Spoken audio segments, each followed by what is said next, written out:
Hello guys, good morning, good morning. So yan na, nakakilay na ako. Maganda na ba ako mga guys? Maganda na ba? Yan, so thank you nga pala sa nag-ayos. Yan, sa naglagay ng kilay ko, sa nag-lipstick sa akin, thank you. At walang iba yun guys, di ang aking sarili. Ako lang yun guys, ako lang yung nagkilay at ako lang yung nag-lipstick sa sarili ko. Kaya nagpapasalamat ako sa sarili ko kasi natuto ako.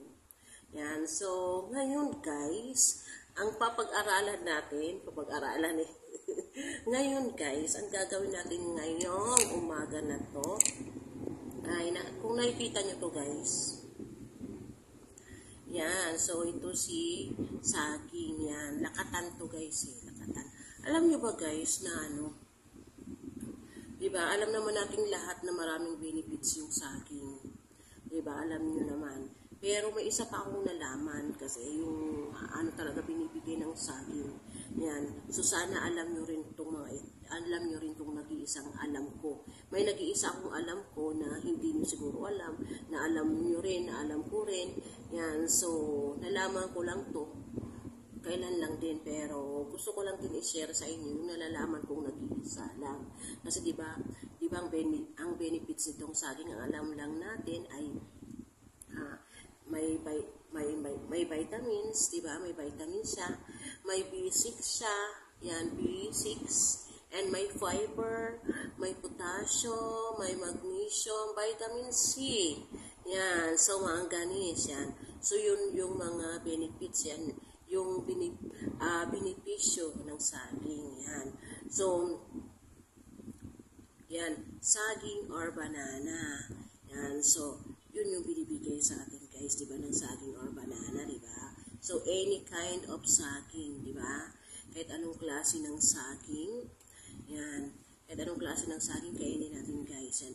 Yung sinasabi nga natin kanina, na mayroon siyang fiber, may manganese siya, may vitamin C siya, may fiber siya.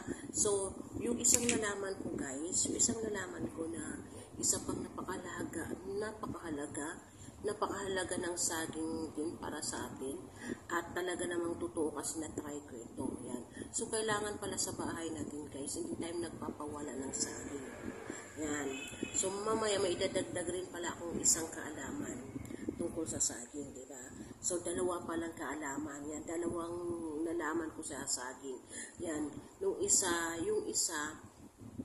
ay yung isang nalaman ko ay alam ko na noong ano pa yung anak ko, noong bata pa bago siya mag-aral. Yan. Pero itong isa na to ay ngayon ko lang nalaman, siguro mga 3 years, yan.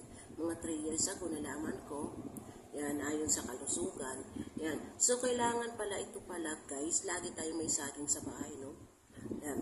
Lagi tayo may saging sa bahay. Kailangan kumain tayo ng saging kahit isang beses lang sa isang araw. Alam mo pala guys, ito palang saging na to, pag kumain ka ng saging, kapag maiinitin ang ulo mo, yan, lalo na mainit yung ulo mo sa asawa mo, yan, kumain ka lang pala ng saging guys, yan. Kumain ka lang ng isang perasong saging at mawawala na yung iyong pagkagalit.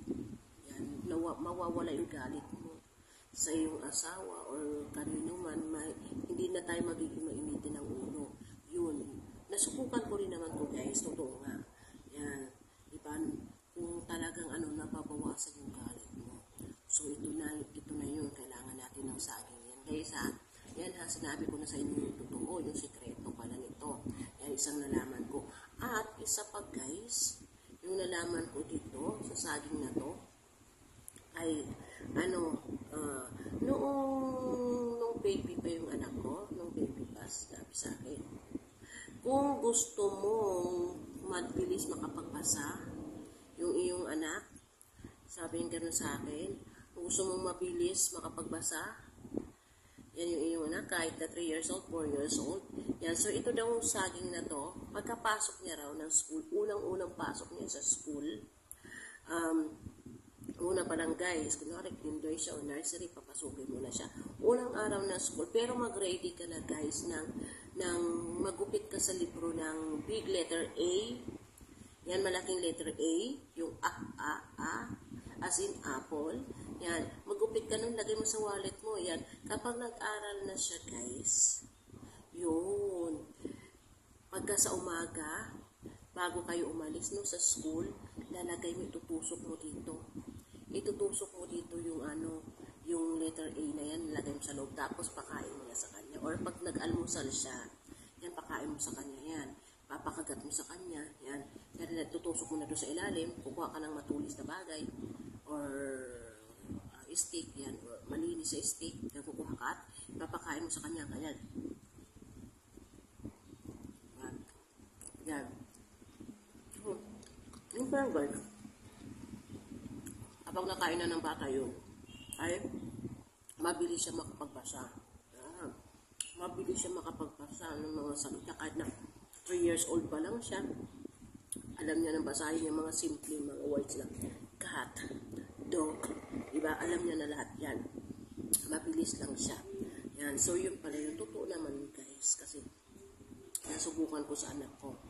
Yan. Nasubukan ko sa anak ko. Totoo yun. Yan. Pero, syempre, kailangan nyo pa rin ng gabay. Kailangan nyo pa rin turuan yung inyong anak. Diba? Nandyan pa rin kayo. Yan. Pero, ranas ko. Ranas ko talaga guys. So, yun guys, yung pala, isa pala itong mabisa yan. Suko ko na itong saging yan. Kain lang kayo guys ng saging. Ang banana. Araw-araw. Kung magsawa man kayo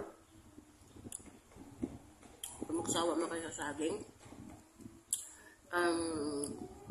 kinabukasan, kain kayo. Yan. Ang sarap na tago. Lalo yung saba.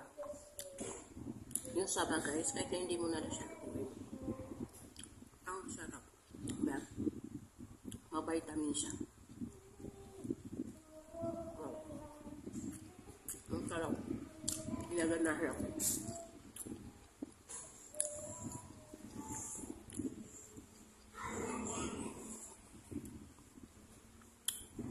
So, thank you for watching guys. Thank you. God bless.